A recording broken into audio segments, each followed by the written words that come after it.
ജീവന്റെ അപ്പമായി വന്നു എന്റെ നാഥനാമീശോ ഇന്നെന്നിൽ. ദ്യോവിന്റെ വാതിൽ തുറന്നു തന്റെ ദാനങ്ങൾ എന്നിൽ ചൊരിഞ്ഞു.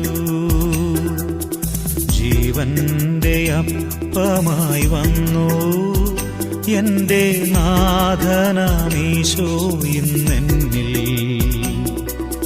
ദ്യോവിന്റെ വാതിൽ തുറന്നു തന്റെ ദാനങ്ങൾ